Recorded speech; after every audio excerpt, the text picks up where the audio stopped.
जिसनु मत आवे सो सतगुर माही समाना। एह बाणी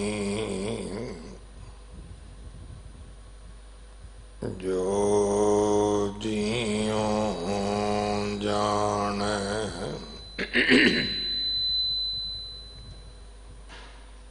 तिस अंतर रवे हर नाम बाणी। गुरु गुरु है बाणी विच बाणी अमृत सारे।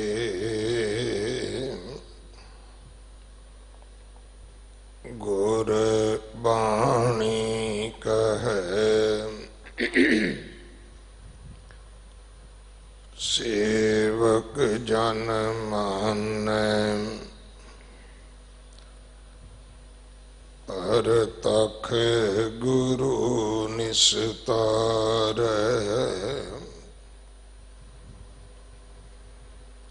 बाणी बिरलो विचारसी जे को गुरमुख होए।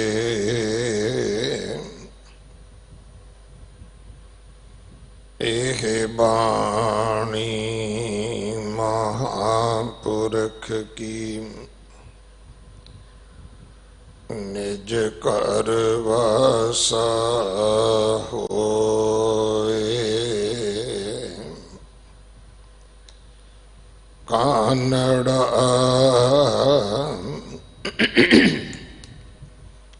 महला पंजवा भगत भगतन हूँ बन आई।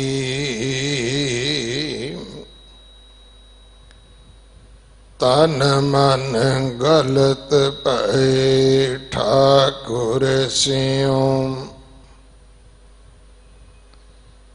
आपन लिए मिलाई। रहाओ गावन हारी गावे गीत ते उधरे बसे जेह चीत। पिखे बिंजन परोसन हार जेह भोजन कीनो तेह तृप्तार। अनक सवांग काछे पेख तारी जैसो साम तैसो दृष्टारी। कहन कहावन सगल जंजार नानक दास सच करणी सार। कहन कहावन सगल जंजार नानक दास सच करणी सार।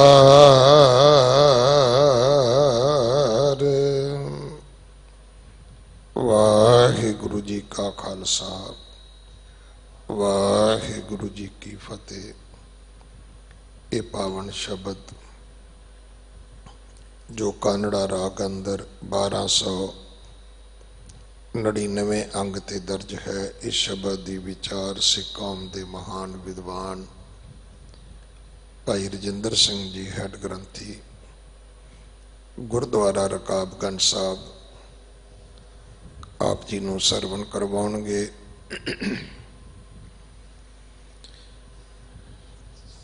कोरोने की इस महामारी दे विच जो गुरुद्वारा बंगला साहब जी तो मनुखता मानवता की सेवा वास्ते महान सेवावां गुरु के लंगरां दियां चल रही हैं। उहदे विच इस्त्री सत्संग सभा बिलासपुर जी दे प्रधान बीबी बलविंदर कौर ने उन्होंने अपनी सभा वालों 31,000 सेवा भेजी है। सरदार जय सिंह निज्जर बीबी राजमेल कौर निज्जर बॉम्बे तो उन्होंने 21,000 सेवा भेजी है।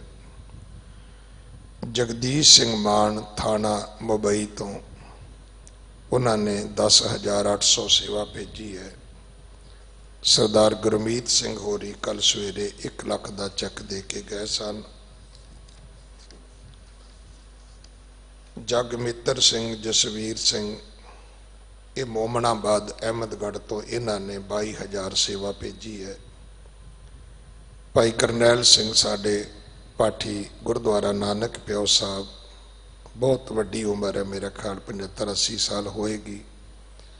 अजकल घर ने राजपुरे उन्होंने 11,000 सेवा भेजी है।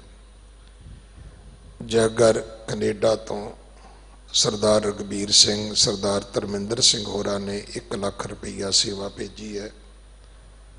सरदार सोहन सिंह लछड़ जी ने 1,01,100 रुपया सेवा भेजी। बगीचा सिंह खंगूड़ा बजुर्ग ने बापू जी ब्रम्पटन कनेडा तो उन्होंने 60,000 रुपया सेवा भेजी है।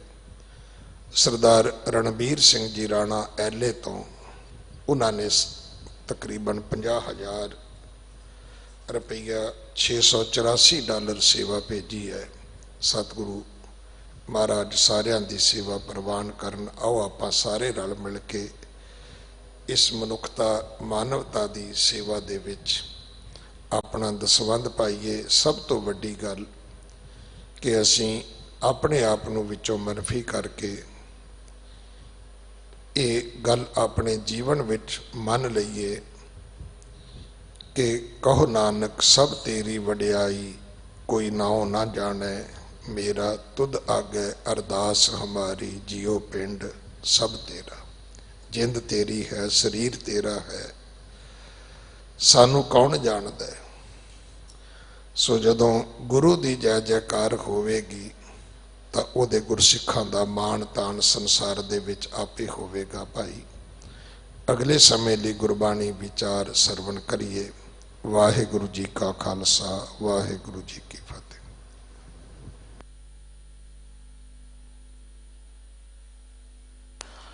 अथाह अगनत अतुल ज्यों बुलावहो त्यों नानक दास बोलै।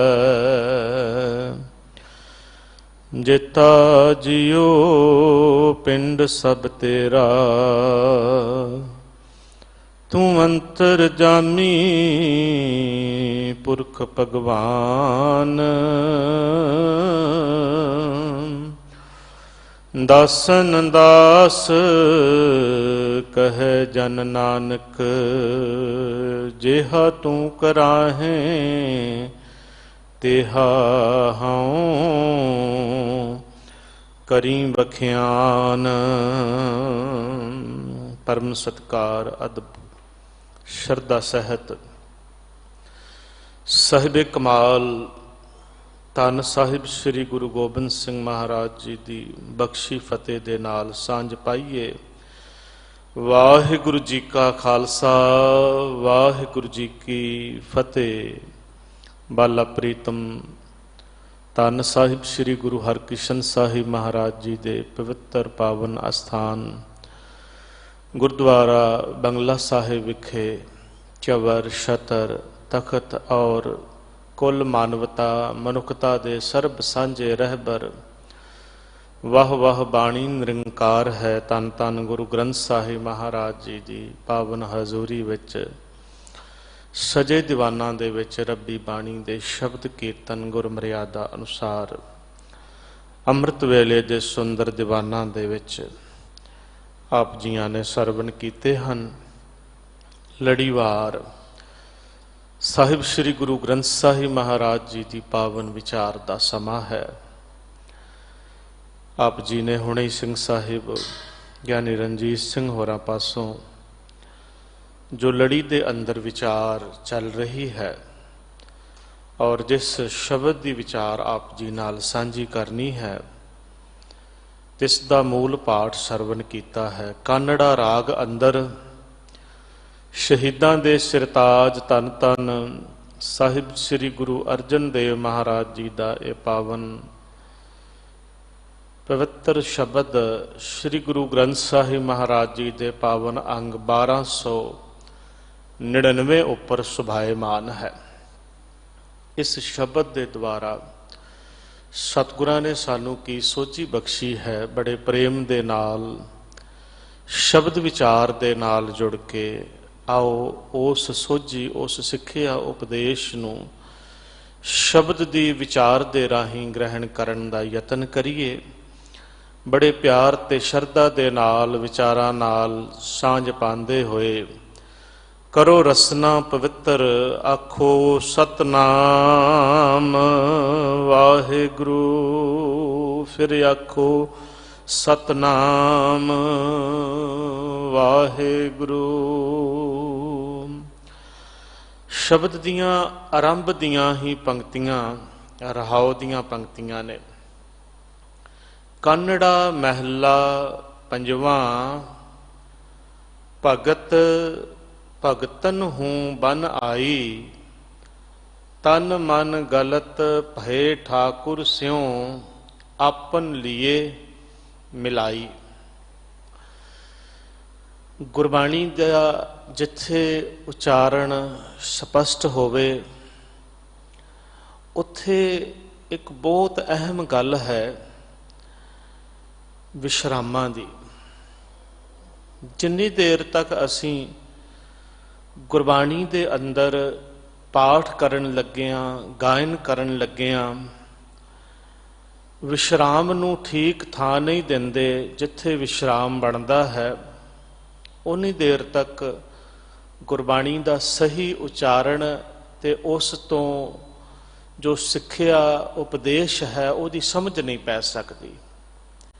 इस वास्ते बहुत जरूरी है कि असी पाठ करन लग्गियां ध्यान देइए। ये भयानक महामारी दा समय दे विच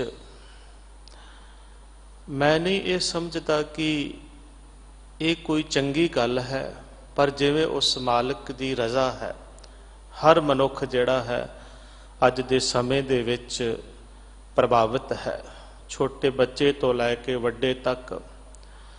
और कोई भी देश कोई भी कोना जिहड़ा है इस भयानक महामारी तो नहीं बचिया। उथे इस समय दे विच जिथे लॉकडाउन वर्गा साडे देश दे विच या बाकी भी थावां दे उपर हरेक नूं ये निर्देश दिता जा रहा है, कहा जा रहा है कि वो संपर्क तो दूर रहे, वो अपने घर दे विच ही रहे। तो मैं समझदा हाँ कि ये मौका जिहड़ा है इस नूं खाली व्यंग करदियां होयां हासे ठट्ठे मखौल या अजकल देख रहे हाँ कि एक जिथे ये होर भयानक बीमारियां ने करोना वर्गी बीमारी है उथे एक होर भी बीमारी है। वो बीमारी है आ टिकटॉक जिहड़ा चल रहा है। होर भी इस तरह दीयां बहुत सारियां गल्लां ने और देखण विच आउंदा है कि बड़े बड़े अपने आप नूं सियाणे कहण वाले भी बड़े घटिया ते ਭੱਦੇ ਇਤਰਾਜ਼ਯੋਗ ਜਿਹੜੇ ਨੇ ਇਸ ਤਰ੍ਹਾਂ ਦੇ ਆਪਣੇ ਕਾਰਨਾਮੇ ਉਹ ਟਿਕਟੋਕ ਤੇ ਪਾ ਕਰਕੇ ਆਪਣਾ ਵੀ ਸਮਾਂ ਬਰਬਾਦ ਕਰਦੇ ਨੇ, ਬੱਚਿਆਂ ਦਾ ਵੀ ਸਮਾਂ ਬਰਬਾਦ ਹੁੰਦਾ ਹੈ। ਬਹੁਤਾ ਸਮਾਂ ਜਿਹੜਾ ਹੈ ਅਸੀਂ ਇਸ ਸਮੇਂ ਨੂੰ, ਪਹਿਲਾ ਸਮਾਂ ਸੀ ਕਿ ਅਸੀਂ ਕਹਿੰਦੇ ਸੀ ਕਿ ਸਾਡੇ ਕੋਲ ਜੀ ਵਕਤ ਨਹੀਂ ਹੈ, ਟਾਈਮ ਨਹੀਂ ਹੈ, ਪਾਠ ਕਰਨ ਦਾ ਟਾਈਮ ਨਹੀਂ ਹੈ, ਨਿਤਨੇਮ ਕਰਨ ਦਾ ਟਾਈਮ ਨਹੀਂ ਹੈ, ਸਿਮਰਨ ਭਗਤੀ ਦਾ ਸੇਵਾ ਦਾ ਟਾਈਮ ਨਹੀਂ ਹੈ ਜੀ। ਕਦੇ ਕਦੇ ਦਫ਼ਤਰਾਂ ਦੇ ਵਿੱਚ ਜਾਣ ਵਾਲੇ ਜਿਹੜੇ ਸਨ ਉਹ ਜਾਂਦਿਆਂ ਜਾਂਦਿਆਂ ਮੱਥਾ ਟੇਕ ਜਾਂਦੇ ਸਨ, ਜਾਂ ਆਉਂਦਿਆਂ ਹੋਇਆਂ ਮੱਥਾ ਟੇਕ ਲੈਂਦੇ ਸਨ, ਜਾਂ ਕਦੇ ਮੌਕਾ ਲੱਗਦਾ ਸੀ ਤੇ ਕਦੇ ਜਪਜੀ ਸਾਹਿਬ ਦਾ ਪਾਠ ਕਰ ਲਿਆ, ਨਾ ਕਰ ਲਿਆ। ਕਦੀ ਕਦੀ ਇਸ ਤਰ੍ਹਾਂ ਦੇ ਵੀ ਬੰਦੇ ਦੇਖੀਦੇ ਸਨ ਜਿਹੜੇ ਸਬਜ਼ੀ ਭਾਜੀ ਲੈਣ ਗਏ ਜਿਹੜੇ ਸਨ, ਉਹ ਜਾਂਦਿਆਂ ਜਾਂਦਿਆਂ ਸੋਚਦੇ ਸੀ ਚਲੋ ਮੱਥਾ ਹੀ ਟੇਕ ਜਾਈਏ। ਇਸ ਤਰ੍ਹਾਂ ਦੇ ਅਸੀਂ ਬਹਾਨੇ ਬਣਾਉਂਦੇ ਸੀ ਕਿ ਸਾਡੇ ਕੋਲ ਜੀ ਵਕਤ ਨਹੀਂ ਹੈ। ਗੁਰਬਾਣੀ ਦੇ ਮਾਮਲੇ ਦੇ ਵਿੱਚ ਅਸੀਂ ਜਦੋਂ ਗੱਲ ਕਰਦੇ ਸੀ ਤੇ ਅਕਸਰ ਇਹ ਸੁਣਨ ਨੂੰ ਮਿਲਦਾ ਸੀ ਕਿ ਵਕਤ ਹੀ ਨਹੀਂ ਜੀ, ਟਾਈਮ ਹੀ ਨਹੀਂ, ਭਾਈ ਸਾਹਿਬ ਕੀ ਕਰੀਏ।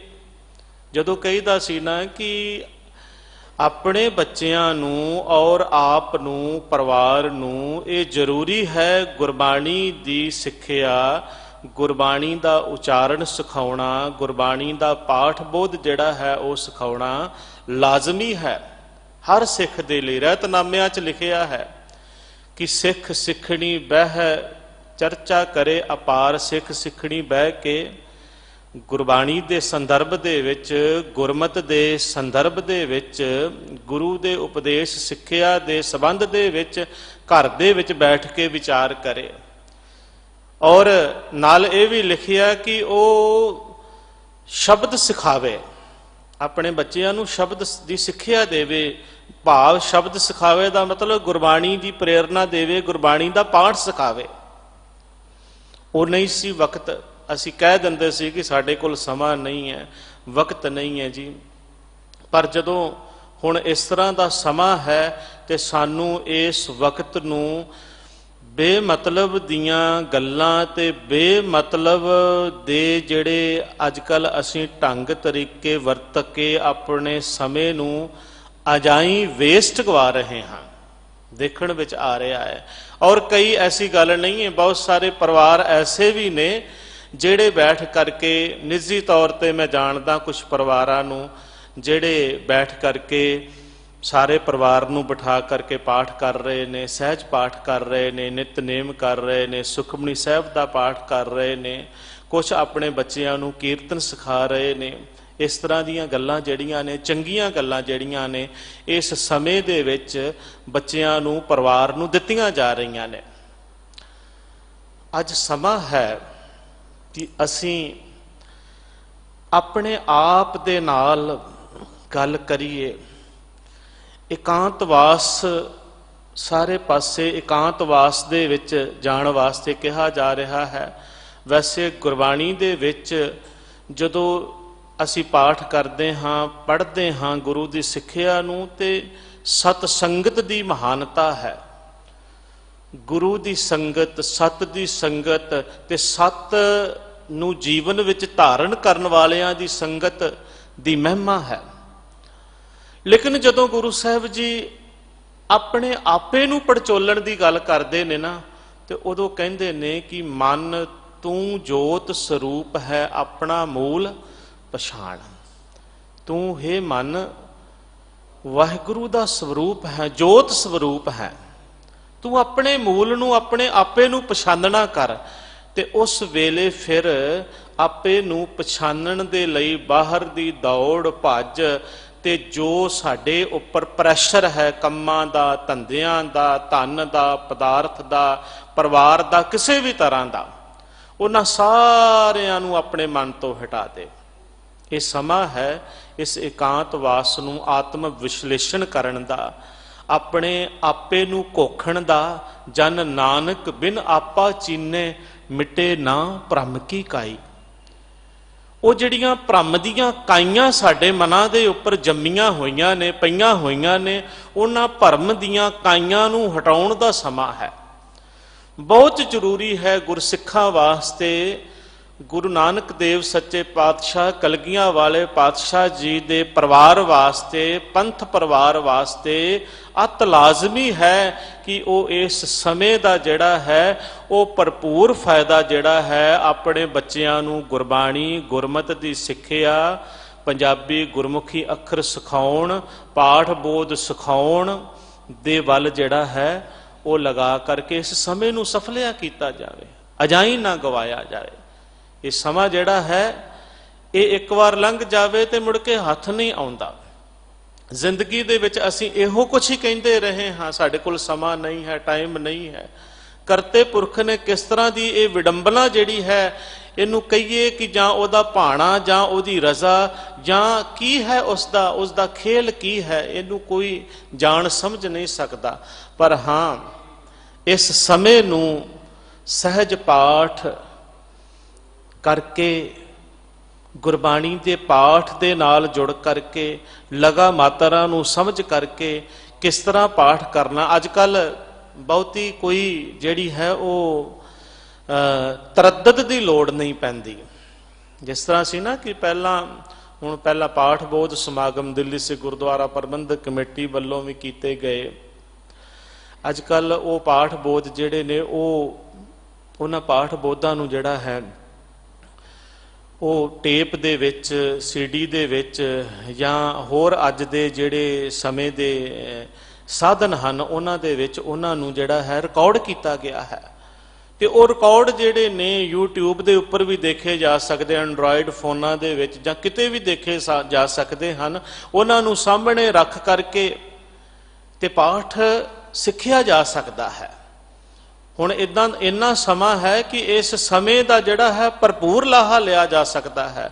ਇਸ ਕਰਕੇ ਮੈਂ ਇਸ ਸੱਚੇ ਪਾਤਸ਼ਾਹ ਜੀ ਦੇ ਪਵਿੱਤਰ ਅਸਥਾਨ ਤੋਂ ਬੇਨਤੀ ਕਰਾਂਗਾ, ਉਹਨਾਂ ਵੀਰਾਂ ਭੈਣਾਂ ਬੱਚਿਆਂ ਨੂੰ, ਉਹਨਾਂ ਪਰਿਵਾਰਾਂ ਨੂੰ ਜਿਹੜੇ ਗੁਰਬਾਣੀ ਤੋਂ ਦੂਰ ਨੇ ਜਾਂ ਜਿਹੜੇ ਗੁਰਬਾਣੀ ਦਾ ਪਿਆਰ, ਸ਼ਰਧਾ, ਭਾਵਨਾ ਰੱਖਦੇ ਹਨ ਪਰ ਗੁਰਬਾਣੀ ਪੜ੍ਹਨ ਦਾ ਜਿਨ੍ਹਾਂ ਨੂੰ ਕਦੇ ਮੌਕਾ ਨਹੀਂ, ਸਮਾਂ ਨਹੀਂ ਮਿਲਿਆ, ਉਹ ਇਸ ਸਮੇਂ ਦੇ ਵਿੱਚ ਸਹਿਜ ਪਾਠ ਕਰਨ, ਗੁਰਬਾਣੀ ਪੜ੍ਹਨ, ਨਿਤਨੇਮ ਕਰਨ ਔਰ ਗੁਰਬਾਣੀ ਨੂੰ ਸਮਝਣ ਦਾ ਯਤਨ ਕਰਨ।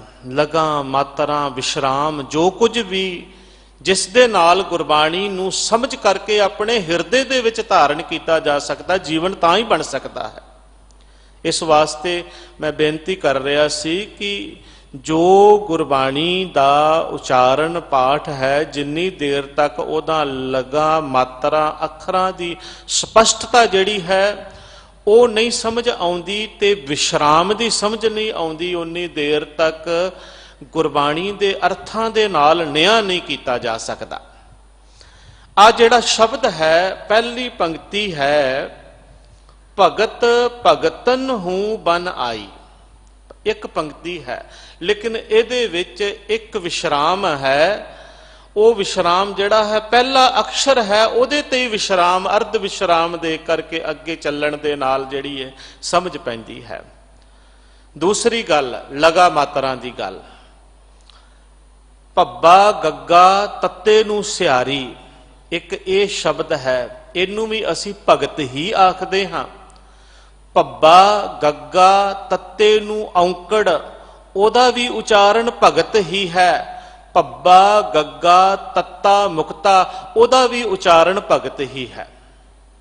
ਸਰੂਪ ਤਿੰਨ ਤਰ੍ਹਾਂ ਦੇ ਨੇ ਇਸ ਅੱਖਰ ਦੇ ਗੁਰਬਾਣੀ ਦੇ ਵਿੱਚ, ਲੇਕਿਨ ਉਚਾਰਨ ਵੀ ਜਿਹੜਾ ਹੈ ਇੱਕੋ ਹੀ ਹੈ ਤਿੰਨਾਂ ਦਾ। ਲੇਕਿਨ ਜਿਹੜੀਆਂ ਲਗਾ ਮਾਤਰਾਂ ਲੱਗੀਆਂ ਹੋਈਆਂ ਨੇ, ਜੇ ਉਹਨਾਂ ਦੀ ਸਮਝ ਨਹੀਂ ਤੇ ਫਿਰ ਸਮਝ ਨਹੀਂ ਪੈ ਸਕਦੀ ਕਿ ਭਗਤ ਦੇ ਤੱਤੇ ਨੂੰ ਜਿੱਥੇ ਸਿਆਰੀ ਹੈ ਉੱਥੇ ਭਗਤ ਦਾ ਕੀ ਮਤਲਬ ਹੈ, ਤੇ ਭਗਤ ਦੇ ਤੱਤੇ ਨੂੰ ਜਿੱਥੇ ਔਂਕੜ ਲੱਗੀ ਹੈ ਉੱਥੇ ਭਗਤ ਦਾ ਕੀ ਮਤਲਬ ਹੈ, ਤੇ ਭਗਤ ਦਾ ਤੱਤਾ ਜਿੱਥੇ ਮੁਕਤਾ ਹੈ ਉੱਥੇ ਭਗਤ ਦਾ ਕੀ ਮਤਲਬ ਹੈ। ਇਹ ਕੇਵਲ ਇੱਕ ਅੱਖਰ ਦੀ ਗੱਲ ਕਰਦੇ ਹਾਂ, ਬਾਕੀ ਹੋਰਨਾਂ ਥਾਵਾਂ ਦੇ ਉੱਪਰ ਵੀ ਇਹੀ ਜੁਗਤ ਹੈ ਔਰ ਇਹੀ ਜਿਹੜਾ ਹੈ ਤਰੀਕਾ ਹੈ। ਇਹ ਇੱਕ ਵਾਰ ਥੋੜਾ ਜਿਹਾ ਸਮਾਂ ਲਾ ਕਰਕੇ ਇਸ ਨੂੰ ਸਮਝ ਲਵਾਂਗੇ ਤਾਂ ਫਿਰ ਸਾਨੂੰ ਸਮਝ ਆ ਜਾਵੇਗੀ ਗੁਰਬਾਣੀ ਦਾ ਜੋ ਬੋਧ ਹੈ, ਗੁਰਬਾਣੀ ਦੀ ਜਿਹੜੀ ਸਿੱਖਿਆ ਹੈ, ਜਿਹੜਾ ਮਹਾਨ ਫਲਸਫਾ ਹੈ, ਇਹਦੀ ਸਾਨੂੰ ਸੋਝੀ ਸਮਝ ਆ ਜਾਵੇਗੀ। ਜਿੰਨੀ ਇਸ ਫਲਸਫੇ ਦੀ ਸੋਝੀ ਸਮਝ ਸਾਡੇ ਹਿਰਦੇ ਦੇ ਵਿੱਚ ਪਵੇਗੀ ਨਾ, ਯਾਦ ਰੱਖਿਓ, ਓਨਾ ਹੀ ਸੰਸਾਰ ਦਾ ਭਲਾ ਹੋਵੇਗਾ। ਅੱਜ ਸਿੰਘ ਸਾਹਿਬ ਜੀ ਹੁਣੇ ਬੇਨਤੀ ਕਰ ਰਹੇ ਸਨ ਤੁਹਾਨੂੰ, ਕਿਸੇ ਅਸਥਾਨ ਤੇ ਮੈਂ ਨਹੀਂ ਦੇਖਿਆ, ਕਿਸੇ ਧਰਮ ਅਸਥਾਨ ਦੇ ਉੱਪਰ ਇਸ ਤਰ੍ਹਾਂ ਦੇ ਨਾਲ ਲੋਕਾਂ ਦਾ ਭਲਾ ਕਰਨ ਵਾਸਤੇ, ਗਰੀਬ ਗੁਰਬੇ ਦੇ ਮੂੰਹ ਦੇ ਵਿੱਚ ਅੰਨ ਭੋਜਨ ਪਾਉਣ ਵਾਸਤੇ ਪ੍ਰੇਰਿਆ ਜਾਂਦਾ ਹੋਵੇ, ਕਿਹਾ ਜਾਂਦਾ ਹੋਵੇ। ਭਗਤੀ ਦੀਆਂ ਗੱਲਾਂ ਕੀਤੀਆਂ ਜਾਂਦੀਆਂ ਨੇ, ਸਿਮਰਨ ਦੀਆਂ ਗੱਲਾਂ ਕੀਤੀਆਂ ਜਾਂਦੀਆਂ ਨੇ, ਪਰ ਸਿਮਰਨ ਭਗਤੀ ਕੀ ਹੈ ਗੁਰਮਤਿ ਦੇ ਅੰਦਰ, ਗੁਰੂ ਗ੍ਰੰਥ ਸਾਹਿਬ ਜੀ ਦੇ ਫਲਸਫੇ ਦੇ ਵਿੱਚ, ਇਹਨੂੰ ਤੇ ਕੇਵਲ ਸਮਝ ਕੇ ਜਾਣਿਆ ਜਾ ਸਕਦਾ ਹੈ।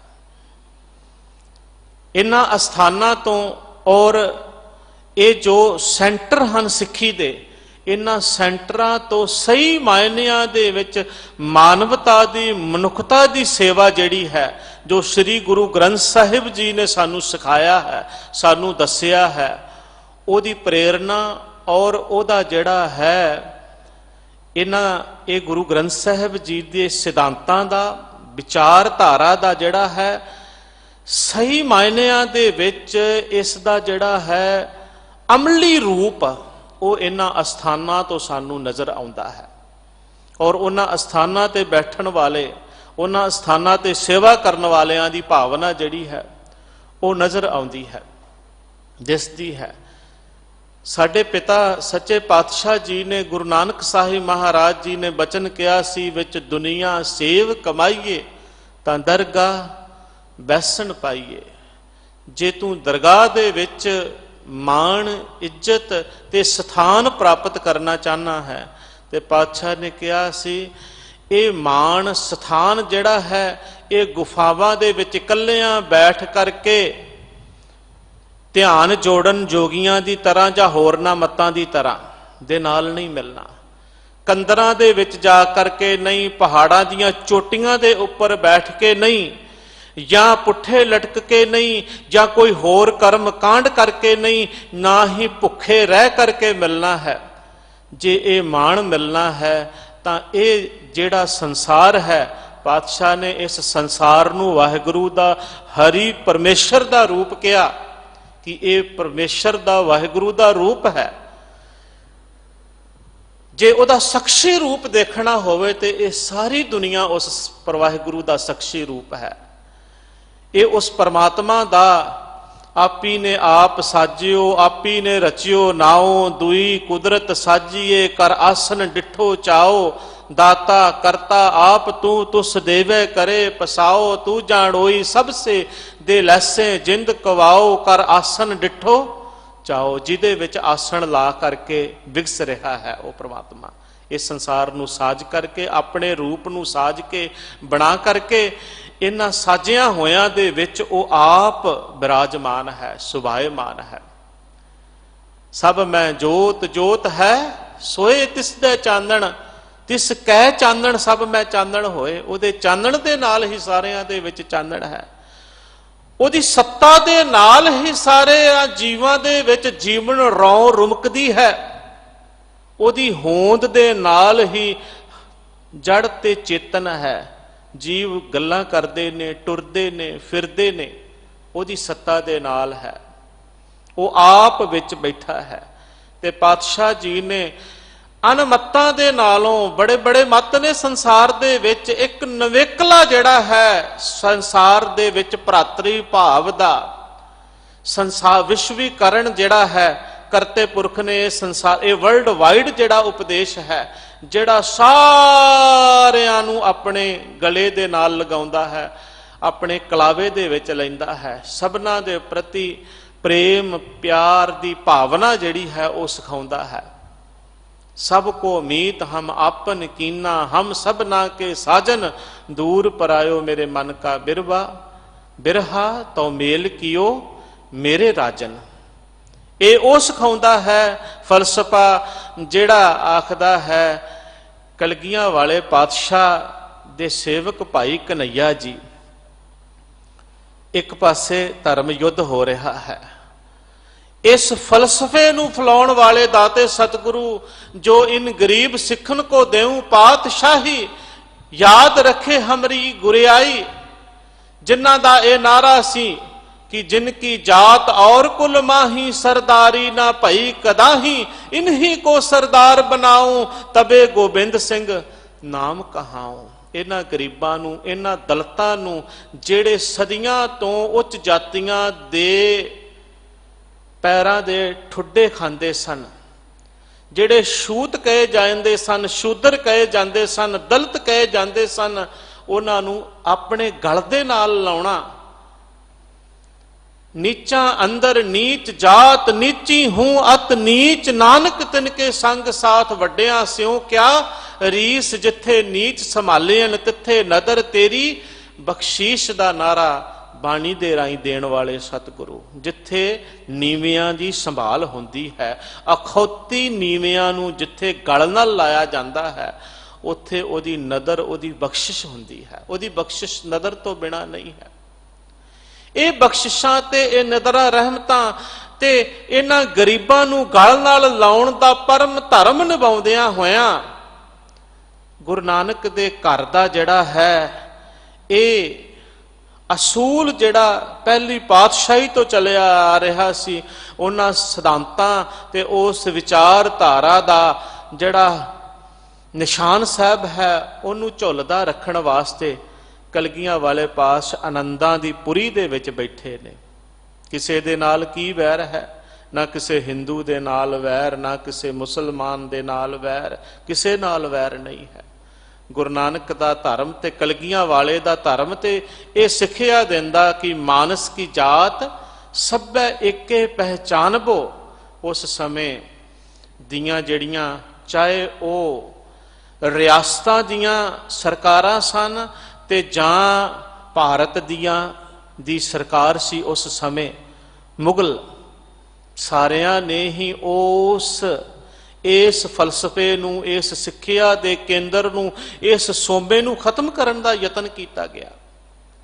ਕੱਟੜਵਾਦੀ ਤਾਕਤਾਂ, ਫਿਰਕੂ ਤਾਕਤਾਂ ਅਜੇ ਵੀ ਕਈ ਵਾਰ ਸੋਚੀਦਾ ਹੈ, ਇੱਕ ਪਾਸੇ 1.5 ਲੱਖ ਬੰਦੇ ਦਾ ਲੰਗਰ ਜਿਹੜਾ ਹੈ ਉਸ ਘਰ ਦੇ ਵਿੱਚੋਂ ਬਣ ਕੇ ਗਰੀਬ ਗੁਰਬੇ ਦੇ ਲਈ ਜਾਂਦਾ ਹੋਵੇ, ਲੋੜਵੰਦਾਂ ਦੇ ਲਈ ਜਾਂਦਾ ਹੋਵੇ, ਭੁੱਖਿਆਂ ਦੇ ਢਿੱਡ ਭਰਦਾ ਹੋਵੇ। ਗੁਰੂ ਨਾਨਕ ਦਾ ਉਹ ਘਰ ਉਸ ਫਲਸਫੇ ਦੇ ਤਹਿਤ ਤੇ ਕੁਝ ਸੌੜੀ ਸੋਚ ਵਾਲੇ ਜਿਹੜੇ ਨੇ ਉਹਨਾਂ ਘਰਾਂ ਨੂੰ ਬੰਦ ਕਰਨ ਦੀਆਂ ਗੱਲਾਂ ਕਰਦੇ ਹੋਣ।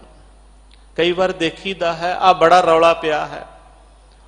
ਹੱਦ ਹੋ ਗਈ ਕਿ ਬਿਮਾਰੀ ਜਿਹੜੀ ਹੈ ਉਹ ਵੀ ਧਰਮ ਵੇਖ ਕੇ ਆਉਂਦੀ ਹੈ। ਹੁਣ ਬਿਮਾਰੀਆਂ ਵੀ ਧਰਮ ਵੇਖ ਕੇ ਲੱਗਣ ਲੱਗ ਪਈਆਂ। ਭਈ ਆਹ ਬਿਮਾਰੀ ਜਿਹੜੀ ਹੈ ਕੇਵਲ ਇਹਨਾਂ ਨੂੰ ਹੀ ਲੱਗਦੀ ਹੈ, ਜਮਾਤੀਆਂ ਨੂੰ ਹੀ ਲੱਗਣੀ ਹੈ। ਆਹ ਬਿਮਾਰੀ ਜਿਹੜੀ ਹੈ ਇਹ ਕੇਵਲ ਗੁਰਦੁਆਰੇ 'ਚ ਰਹਿਣ ਵਾਲੇ ਜਿਹੜੇ ਸੇਵਾਦਾਰ ਨੇ ਉਹਨਾਂ ਦਾ। ਹੱਦ ਹੋ ਗਈ।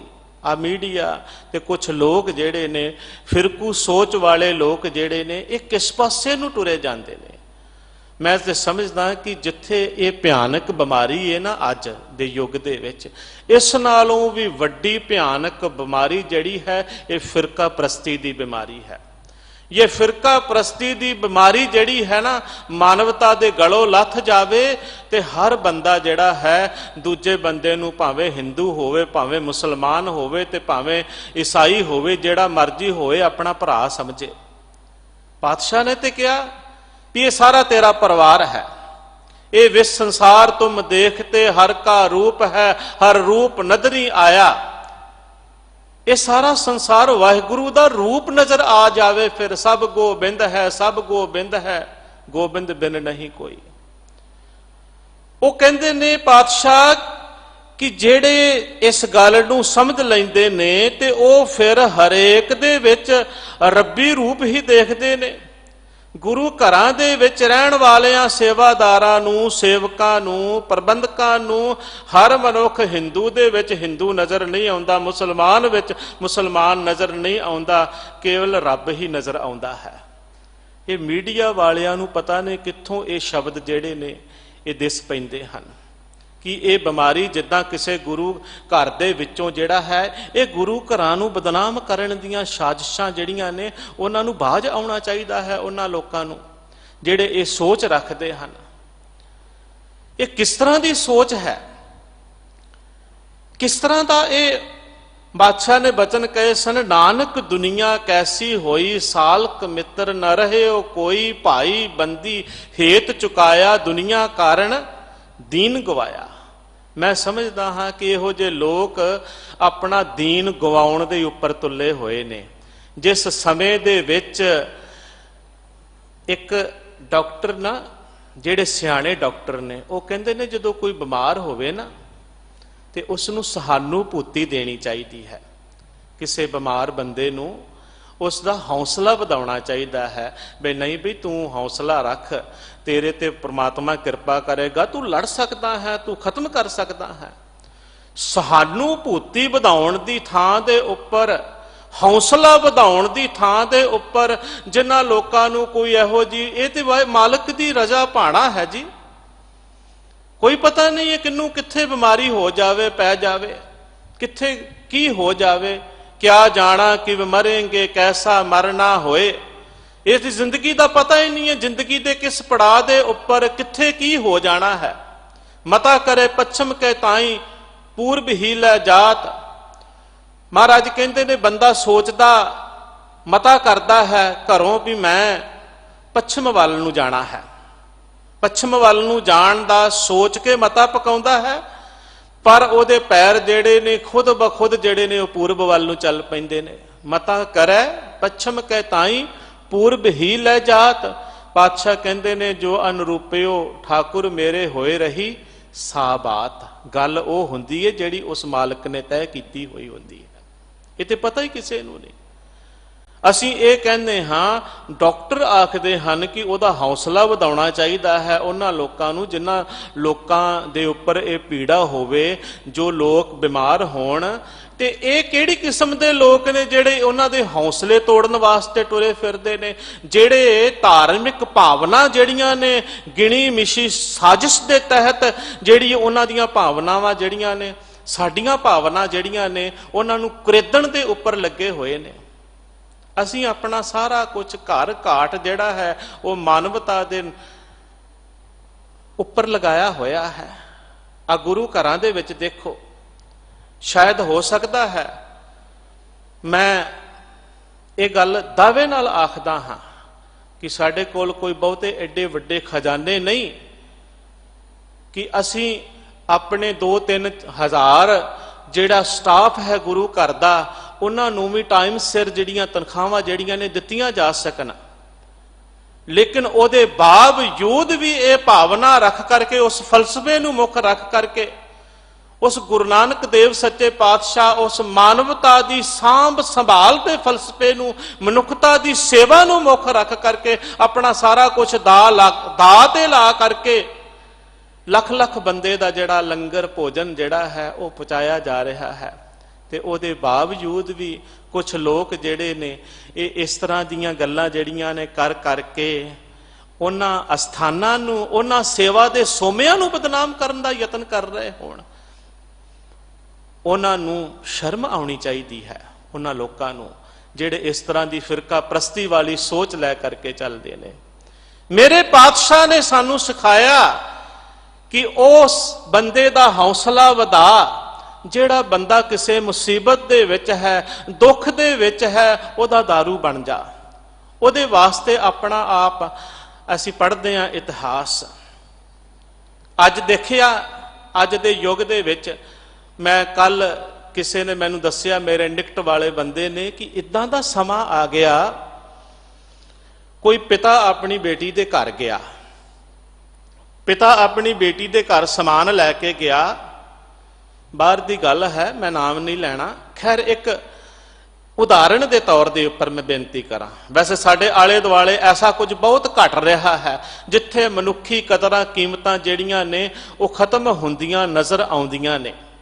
ਪਰ ਜਿਹੜੇ ਲੋਕ ਮਨੁੱਖੀ ਕਦਰਾਂ ਕੀਮਤਾਂ ਕੀਮਤਾਂ ਨੂੰ ਸਥਾਪਿਤ ਕਰਨ ਦੇ ਉੱਪਰ ਲੱਗੇ ਤੁੱਲੇ ਹੋਏ ਹੋਣ, ਉਹਨਾਂ ਦੇ ਵਿਰੁੱਧ ਕੂੜ ਪ੍ਰਚਾਰ ਜਦੋਂ ਹੋਵੇ ਨਾ, ਤੇ ਫਿਰ ਉਹਨਾਂ ਨੂੰ ਸਮਝ ਆਉਣੀ ਚਾਹੀਦੀ ਹੈ। ਮੈਂ ਬੇਨਤੀ ਕਰਾਂ, ਸਮਾਨ ਲੈ ਕੇ ਗਏ, ਬਾਹਰਲੇ ਦੇਸ਼ ਦੀ ਗੱਲ ਹੈ, ਫੋਰਨ ਕੰਟਰੀ ਦੀ, ਦਰਵਾਜ਼ਾ ਇੰਡੀਆ ਤੋਂ ਸਮਾਨ ਲੈ ਕੇ ਪਿਤਾ ਜਾਂਦਾ ਹੈ, ਆਪਣੀ ਧੀ ਦਾ ਦਰਵਾਜ਼ਾ ਖੜਕਾਉਂਦਾ ਹੈ, ਧੀ ਦਰਵਾਜ਼ਾ ਨਹੀਂ ਖੋਲ੍ਹਦੀ। ਮੈਨੂੰ ਹੈਰਾਨੀ ਹੋ ਗਈ, ਧੀ ਦਰਵਾਜ਼ਾ ਨਹੀਂ ਖੋਲ੍ਹਦੀ ਤੇ ਅੰਦਰੋਂ ਆਵਾਜ਼ ਦਿੰਦੀ ਹੈ ਕਿ ਪਿਤਾ ਜੀ ਸਮਾਨ ਬਾਹਰ ਹੀ ਰੱਖ ਕਰਕੇ ਚਲੇ ਜਾਇਓ। ਕੈਸਾ ਸਮਾਂ ਆ ਗਿਆ।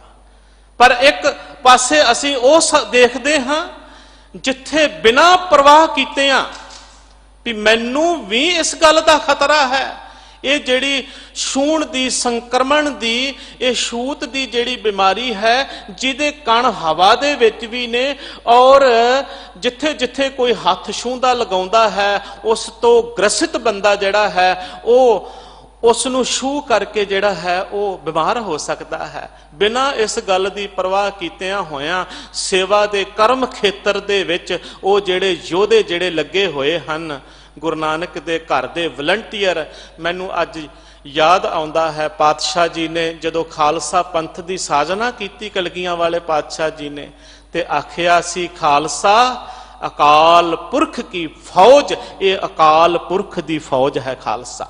ਪ੍ਰਗਟਿਓ ਖਾਲਸਾ ਪਰਮਾਤਮ ਕੀ ਮੌਜ, ਇਹ ਪਰਮਾਤਮਾ ਦੀ ਮੌਜ ਦੇ ਵਿੱਚ ਖਾਲਸਾ ਜਿਹੜਾ ਹੈ ਇਹ ਪ੍ਰਗਟ ਹੋਇਆ ਹੈ। ਇੱਕ ਜਿਹੜਾ ਬਚਨ ਹੈ, ਇਹ ਕਿਸੇ ਬੰਦੇ ਦੀ ਫੌਜ ਨਹੀਂ ਹੈ।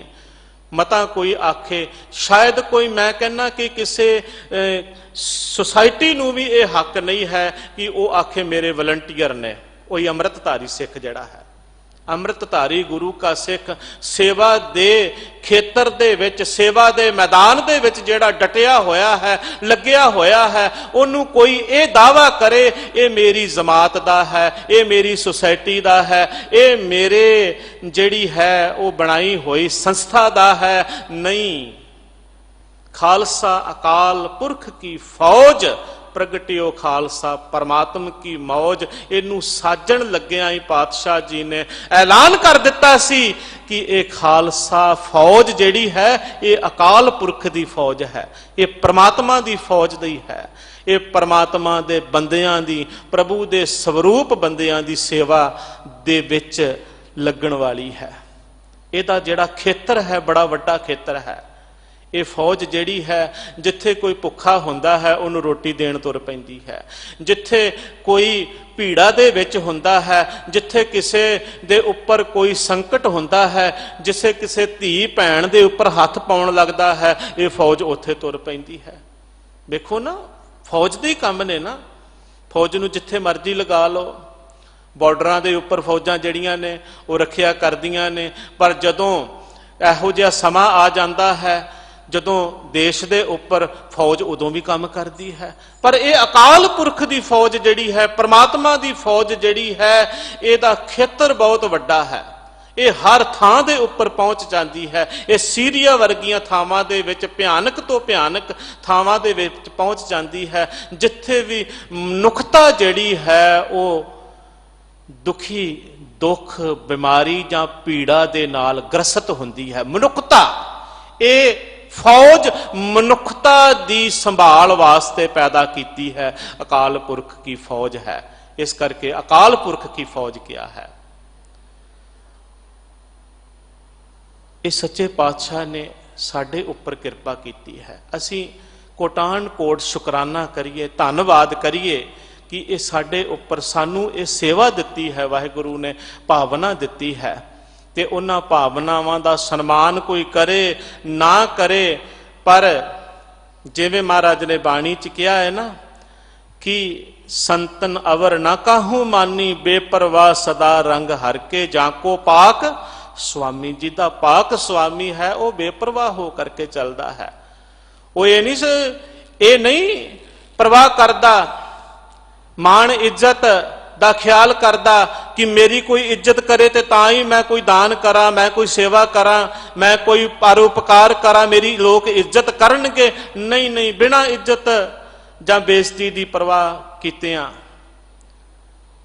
ਅਬ ਹਮ ਚਲੀ ਠਾकुर ਪੈ ਹਾਰ, ਕੋਈ ਭਲਾ ਕਹੋ ਭਾਵੇਂ ਬੁਰਾ ਕਹੋ, ਹਮ ਤਨ ਦਿਓ ਹੈ ਢਾਰ। ਕੁਝ ਜਜ਼ਬਾਤੀ ਸਿੱਖਾਂ ਨੇ ਅੱਜ ਇਹ ਵੀ ਬਚਨ ਕਹੇ ਕਿ ਜੇ ਫਿਰਕਾ ਪ੍ਰਸਤ ਲੋਕ ਜਿਹੜੇ ਨੇ ਸਾਡੇ ਧਰਮ ਅਸਥਾਨਾਂ ਨੂੰ, ਉਹ ਕਲਗੀਆਂ ਵਾਲਾ ਪਾਤਸ਼ਾਹ ਜਿਹੜਾ ਸਰਬੰਸ ਵਾਰਨ ਵਾਲਾ ਹੈ ਮਨੁੱਖਤਾ ਦੇ ਵਾਸਤੇ, ਇਹ ਦੇਸ਼ ਉਸ ਮਨੁੱਖਤਾ ਦੇ ਵਿੱਚ ਆਉਂਦਾ ਹੈ। ਮੈਂ ਵੱਖਰਾ ਨਹੀਂ ਕਹਿ ਰਿਹਾ ਕੋਈ ਇਸ ਕਰਕੇ, ਕਿਉਂਕਿ ਕੁਝ ਲੋਕ ਜਿਹੜੇ ਨੇ ਇਸ ਗੱਲ ਨੂੰ ਉਸ ਪਾਸੇ ਨੂੰ ਲੈ ਟੁਰਦੇ ਨੇ ਵੀ ਉਸ ਵਾਸਤੇ ਜਿਹੜਾ ਹੈ ਇਹ ਸਰਬੰਸ ਵਾਰਿਆ ਹੈ। ਨਹੀਂ, ਕਿਸੇ ਕੌਮ ਨੂੰ ਬਚਾਉਣ ਵਾਸਤੇ ਜਾਂ ਕਿਸੇ ਕੱਲੇ ਦੁਕੱਲੇ ਬੰਦੇ ਨੂੰ ਬਚਾਉਣ ਵਾਸਤੇ, ਕਿਸੇ ਵਿਸ਼ੇਸ਼ ਧਰਮ ਨੂੰ ਬਚਾਉਣ ਵਾਸਤੇ ਨਹੀਂ, ਮਾਨਵਤਾ ਨੂੰ ਬਚਾਉਣ ਵਾਸਤੇ ਸੱਚੇ ਪਾਤਸ਼ਾਹ ਜੀ ਨੇ ਆਪਣਾ ਸਰਬੰਸ ਵਾਰਿਆ ਹੈ। ਤੇ ਮਾਨਵਤਾ ਨੂੰ ਬਚਾਉਣ ਵਾਸਤੇ ਹੀ ਕਲਗੀਆਂ ਵਾਲੇ ਦਾ ਉਪਦੇਸ਼ ਹੈ। ਉਸ ਮਾਨਵਤਾ ਦੇ ਧਰਮ ਦੇ ਅਲੰਬਰਦਾਰ ਦੇ ਧਰਮ ਅਸਥਾਨ ਨੂੰ ਜੇ ਕੋਈ ਬਦਨਾਮ ਕਰਨ ਦਾ ਯਤਨ ਕਰੇਗਾ ਤੇ ਉਹ ਕਦੇ ਸਫਲ ਨਹੀਂ ਹੋ ਸਕੇਗਾ। ਉਹਨੂੰ ਸਮਝ ਲੈਣਾ ਚਾਹੀਦਾ ਹੈ।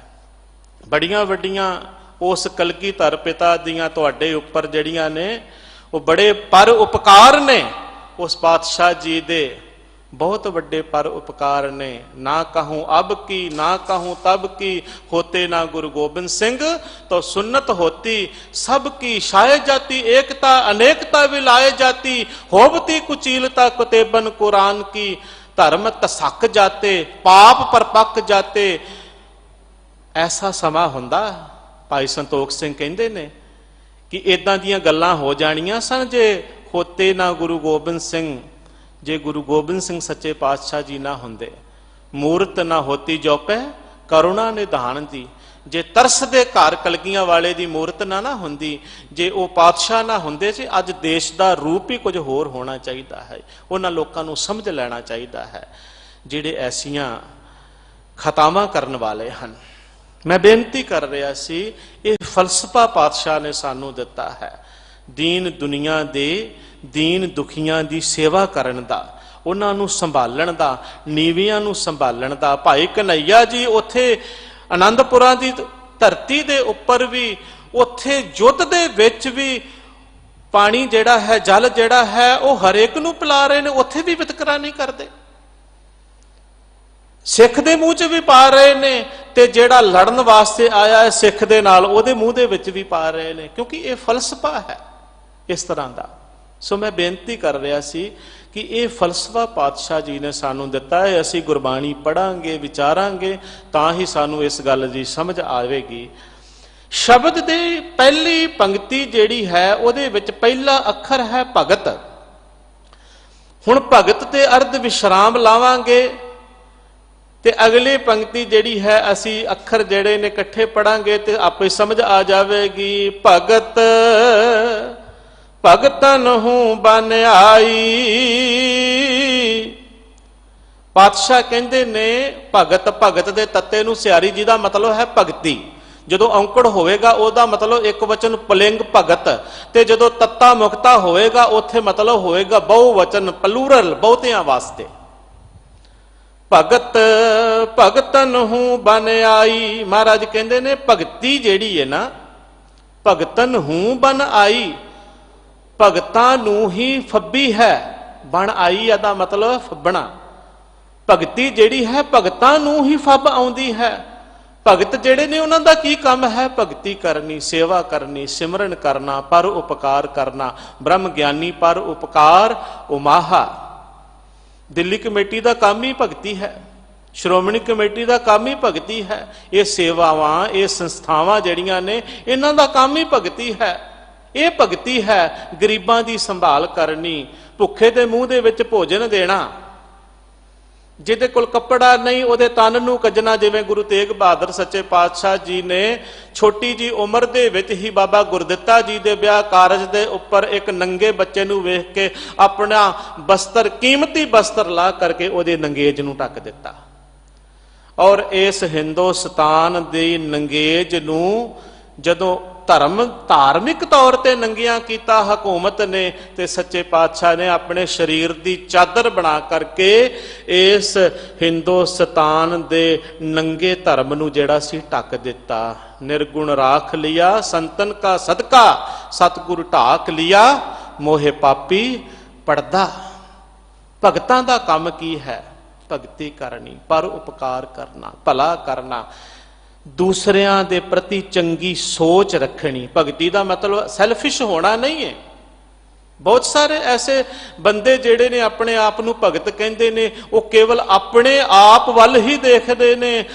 ਭਗਤੀ ਉੱਥੋਂ ਸ਼ੁਰੂ ਹੁੰਦੀ ਹੈ ਜਿੱਥੇ ਦੂਜਿਆਂ ਤੋਂ ਆਪਣਾ ਆਪਾ ਵਾਰਨ ਦੀ ਭਾਵਨਾ ਅੰਦਰ ਆ ਜਾਵੇ। ਵਾਹਿਗੁਰੂ ਨੂੰ ਜਪਦਿਆਂ, ਸਿਮਰਦਿਆਂ, ਇੱਕ ਕਰਤੇ ਪੁਰਖ ਨੂੰ ਧਿਆਉਂਦਿਆਂ ਆਪਣਾ ਆਪਾ ਦੂਜਿਆਂ ਤੋਂ ਵਾਰਨ ਦੀ ਗੱਲ ਜਿਹੜੀ ਹੈ ਉਹ ਹਿਰਦੇ ਦੇ ਵਿੱਚ ਆ ਜਾਵੇ। ਇਹ ਭਗਤੀ ਹੈ। ਇਹ ਗੁਰੂ ਨਾਨਕ ਦੇ ਘਰ ਦੀ ਇਦਾਂ ਦੀ ਭਗਤੀ ਹੈ। ਦੂਜਿਆਂ ਤੋਂ ਆਪਣਾ ਪਰਿਵਾਰ ਵਾਰ ਦੇਣਾ, ਸਰਬੰਸ ਵਾਰ ਦੇਣਾ, ਆਪਣਾ ਸਭ ਕੁਝ ਜਿਹੜਾ ਹੈ ਦੂਜਿਆਂ ਦੇ ਪੱਤ ਰੱਖਣ ਵਾਸਤੇ, ਦੂਜਿਆਂ ਦੀ ਇੱਜ਼ਤ ਰੱਖਣ ਵਾਸਤੇ, ਦੂਜਿਆਂ ਦੀ ਧਰਮ ਦੀ ਰਾਖੀ ਵਾਸਤੇ ਆਪਣਾ ਸਭ ਕੁਝ ਵਾਰ ਦੇਣਾ। ਇਹ ਪਾਤਸ਼ਾਹ ਨੇ ਸਾਨੂੰ ਭਗਤੀ ਸਿਖਾਈ ਹੈ। ਇਹ ਭਗਤਾਂ ਨੂੰ ਹੀ ਫੱਬਦੀ ਹੈ, ਹੋਰ ਕੋਈ ਨਹੀਂ ਕਰ ਸਕਦਾ, ਕੋਈ ਦੂਜਾ ਨਹੀਂ ਬਰਾਬਰੀ ਕਰ ਸਕਦਾ। ਤਾਂ ਹੀ ਤੇ ਭਗਤ ਰਵਿਦਾਸ ਜੀ ਨੇ ਕਿਹਾ ਸੀ ਕਿ ਜਿਹੜਾ ਬੰਦਾ ਭਾਵੇਂ ਕੋਈ ਸੂਰਮਾ ਹੋਵੇ, ਭਾਵੇਂ ਕੋਈ ਧਨ ਪਦਾਰਥ ਦਾ ਦਾਨ ਕਰਨ ਵਾਲਾ ਹੋਵੇ, ਦਾਤਾ, ਭਾਵੇਂ ਕੋਈ ਛਤਰਪਤੀ ਰਾਜਾ ਹੋਵੇ, ਤੇ ਭਾਵੇਂ ਕੋਈ ਬੜਾ ਸਿਆਣਾ ਪੰਡਤ ਹੋਵੇ, ਭਗਤ ਦੀ ਬਰਾਬਰੀ ਨਹੀਂ ਕਰ ਸਕਦਾ। ਪੰਡਤ, ਸੂਰ, ਛਤਰਪਤ, ਦਾਤਾ, ਭਗਤ ਬਰਾਬਰ ਔਰ ਨਾ ਕੋਏ। ਪੰਡਤ, ਸੂਰ, ਛਤਰਪਤ, ਰਾਜਾ, ਭਗਤ ਬਰਾਬਰ ਔਰ ਨਾ ਕੋਏ। ਭਗਤ ਦੀ ਬਰਾਬਰੀ ਕਰਨ ਵਾਲਾ ਕੋਈ ਹੋਰ ਹੋ ਹੀ ਨਹੀਂ ਸਕਦਾ। ਅੱਜ ਕੱਲ ਇਸ ਵਿਸ਼ੇ ਸ਼ਬਦ ਨੂੰ ਲੈ ਕਰਕੇ ਕਈਆਂ ਦੇ ਮਨਾਂ ਦੇ ਵਿੱਚ ਬੜੇ ਖਿਆਲ ਪੈਦਾ ਹੋਏ ਨੇ। ਕੁਝ ਜਿਹੜੀਆਂ ਤਾਕਤਾਂ ਨੇ ਉਹ ਘੱਟ ਗਿਣਤੀ ਸਮਾਜ ਜਿਹੜਾ ਹੈ, ਜਾਂ ਜਿਨ੍ਹਾਂ ਨੂੰ ਗੁਰੂ ਗੋਬਿੰਦ ਸਿੰਘ ਪਾਤਸ਼ਾਹ ਜੀ ਨੇ ਆਪਣੇ ਗਲ ਦੇ ਨਾਲ ਲਾਇਆ, ਉਹ ਸੋ ਕਾਲਡ ਦਲਿਤ ਜਿਹੜੇ ਨੇ, ਉਹਨਾਂ ਦੇ ਮਨਾਂ ਵਿੱਚ ਇਸ ਤਰ੍ਹਾਂ ਦੀਆਂ ਭਾਵਨਾਵਾਂ ਪੈਦਾ ਕਰ ਰਹੇ ਹਨ ਕਿ ਵੇਖੋ ਜੀ, ਭਗਤ ਸ਼ਬਦ ਜਿਹੜਾ ਹੈ ਉਹ ਭਗਤਾਂ ਵਾਸਤੇ ਜਿਹੜਾ, ਜਿਵੇਂ ਇੱਕ ਨਹੀਂ, ਭਗਤ ਰਵਿਦਾਸ ਜੀ ਨਹੀਂ, ਜੈਦੇਵ ਜੀ ਵੀ ਭਗਤ ਨੇ।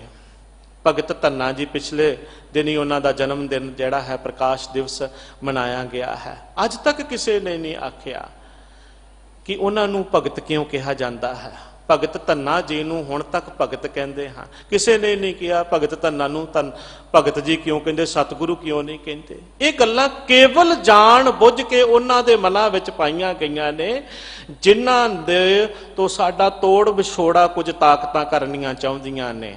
ਇਹ ਜਿਹੜਾ ਘਰ ਬਣਾਇਆ ਸੀ ਨਾ ਸੱਚੇ ਪਾਤਸ਼ਾਹ ਜੀ ਨੇ, ਇਹ ਜਿਹੜਾ ਖਾਲਸਾ ਪੰਥ ਸਾਜਿਆ ਸੀ, ਇਸ ਨੂੰ ਤੋੜਨ ਵਿਛੋੜਨ ਵਾਸਤੇ ਜਿਹੜੀਆਂ ਦਿਨ ਰਾਤ ਤਾਕਤਾਂ ਕੰਮ ਕਰ ਰਹੀਆਂ ਨੇ, ਇਹ ਉਹਨਾਂ ਵੱਲੋਂ ਪੈਦਾ ਕੀਤੇ ਹੋਏ ਨੇ ਸਵਾਲ ਤੇ ਖਿਆਲ।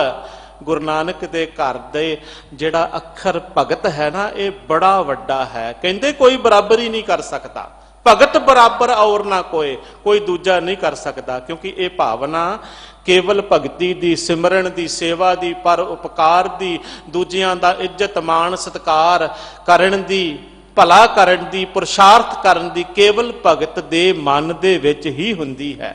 ਸਾਹਿਬ ਸ੍ਰੀ ਗੁਰੂ ਅਰਜਨ ਦੇਵ ਮਹਾਰਾਜ ਕਹਿੰਦੇ ਨੇ, ਇਹ ਕੇਵਲ ਭਗਤਾਂ ਨੂੰ ਹੀ, ਭਗਤਨ ਸ਼ਬਦ ਬਹੁਵਚਨ ਹੈ, ਭਗਤ ਸ਼ਬਦ ਦਾ ਮਤਲਬ ਹੈ ਭਗਤੀ। ਇਹ ਕੇਵਲ ਭਗਤਾਂ ਨੂੰ ਹੀ ਫੱਬਦੀ ਹੈ। ਭਗਤ ਭਗਤਨ ਹੂੰ ਬਨ ਆਈ, ਤਨ ਮਨ ਗਲਤ ਭਏ ਠਾਕੁਰ ਸਿਉ ਆਪਨ ਲਿਏ ਮਿਲਾਈ। ਉਹਨਾਂ ਦਾ ਤਨ ਮਨ ਜਿਹੜਾ ਹੈ ਉਹ ਪਰਮਾਤਮਾ ਦੇ ਵਿੱਚ ਜੁੜਿਆ ਰਹਿੰਦਾ ਹੈ। ਉਹ ਕਿਸੇ ਹੋਰ ਪਾਸੇ ਵੱਲ ਨਹੀਂ ਧਿਆਨ ਦਿੰਦੇ, ਇੱਧਰ ਉੱਧਰ ਦੀਆਂ ਨਿੰਦਾ ਚੁਗਲੀ ਜਾਂ ਫਾਲਤੂ ਗੱਲਾਂ ਦੇ ਵਿੱਚ ਨਹੀਂ ਧਿਆਨ ਦਿੰਦੇ। ਉਹ ਤਾਂ ਕੇਵਲ ਭਲੇ ਵਾਸਤੇ ਹੀ ਸੋਚ ਰੱਖਦੇ ਹਨ। ਉਹ ਤੇ ਆਪਣੇ ਆਪ ਨੂੰ ਪੜਤਾਲਦੇ ਵਿਚਾਰਦੇ ਰਹਿੰਦੇ ਨੇ। ਭਗਤਾਂ ਕੀ ਚਾਲ ਨਿਰਾਲੀ, ਚਾਲਾਂ ਨਿਰਾਲੀ, ਭਗਤਾਂ ਕੇਰੀ ਬਿਖਮ ਮਾਰਗ ਚੱਲਣਾ। ਹੈ ਤਾਂ ਇਹ ਬਿਖਮ ਮਾਰਗ ਹੀ, ਇਹ ਖੰਨਿਓ ਤਿੱਖੀ ਵਾਲੋਂ ਨਿੱਕੀ ਏਤ ਮਾਰਗ ਜਾਣਾ। ਕਿਉਂਕਿ ਆਪਣਾ ਦਾ ਤੇ ਲਾਉਣਾ ਜਿਹੜਾ ਹੈ ਇਹ ਕੇਵਲ ਭਗਤ ਨੂੰ ਹੀ ਆਉਂਦਾ ਹੈ, ਕਿਸੇ ਹੋਰ ਨੂੰ ਨਹੀਂ ਆਉਂਦਾ। ਭਗਤ ਹੀ ਆਪਣਾ ਸਭ ਕੁਝ ਮਾਨਵਤਾ ਵਾਸਤੇ ਦਾ ਤੇ ਲਾ ਸਕਦਾ ਹੈ। ਮਹਾਰਾਜ ਕਹਿੰਦੇ ਨੇ, ਤਨ ਮਨ ਗਲਤ ਭਏ ਠਾਕੁਰ ਸਿਉ। ਮਾਲਕ ਦੇ ਨਾਲ ਉਹਨਾਂ ਦੇ ਤਨ ਮਨ ਜਿਹੜੇ ਨੇ ਭਗਤਾਂ ਦੇ ਜੁੜੇ ਹੋਏ ਹੁੰਦੇ ਹਨ।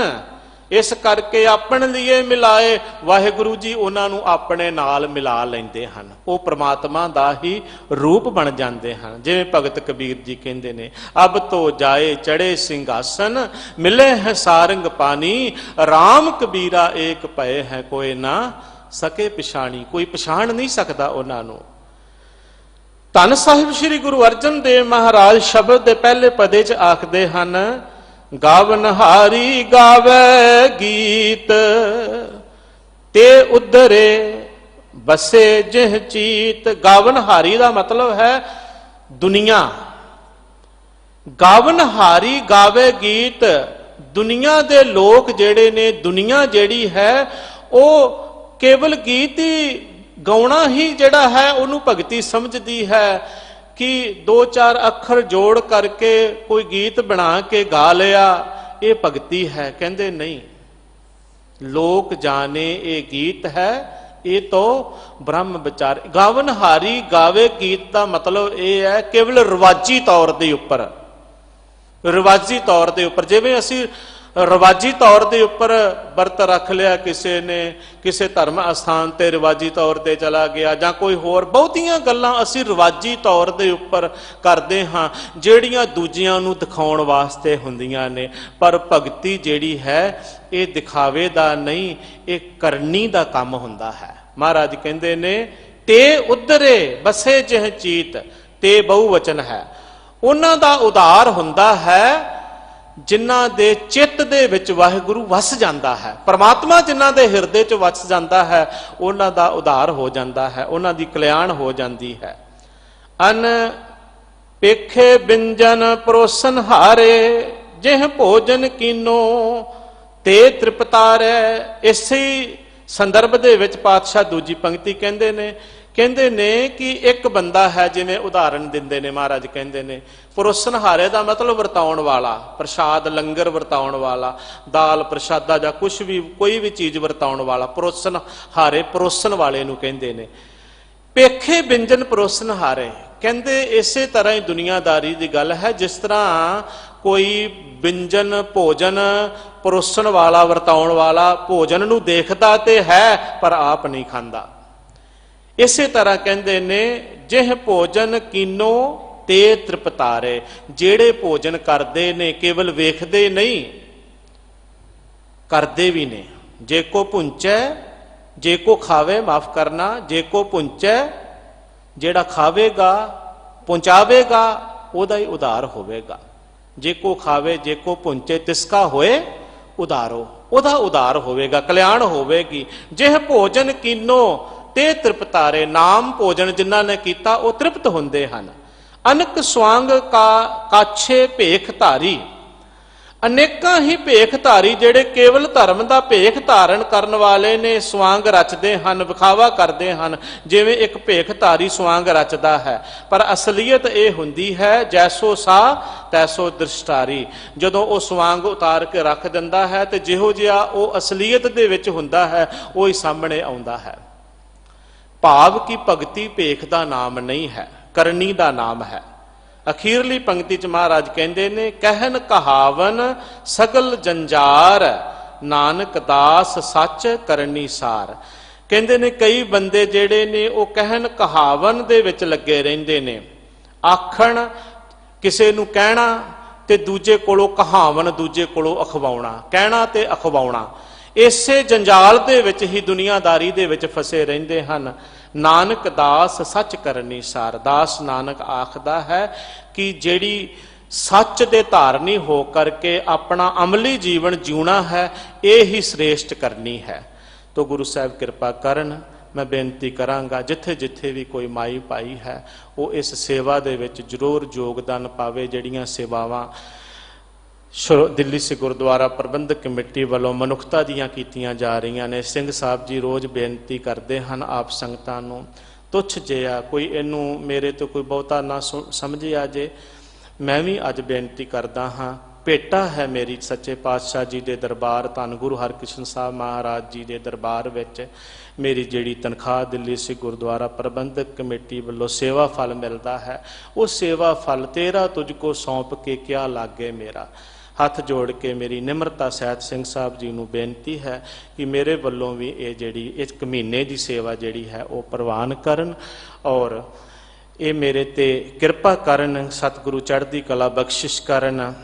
ਦੇਸ਼ ਪੰਥ ਕੌਮ ਦੇ ਵਿੱਚ ਪ੍ਰੇਮ ਪਿਆਰ ਦੀ ਭਾਵਨਾ ਵਧੇ। ਅਸੀਂ ਸਾਰੇ ਮਾਨਵਤਾ ਦੀ ਸੇਵਾ ਦੇ ਵਿੱਚ ਇਸੇ ਤਰ੍ਹਾਂ ਲੱਗੇ ਹੋਏ ਆਪਣੇ ਗੁਰੂ ਦੇ ਧਰਮ ਦੇ ਆਦਰਸ਼ਾਂ ਉਪਦੇਸ਼ਾਂ ਨੂੰ ਦੁਨੀਆ ਦੇ ਕੋਨੇ-ਕੋਨੇ ਤੱਕ ਪਹੁੰਚਾਉਂਦੇ ਰਹੀਏ।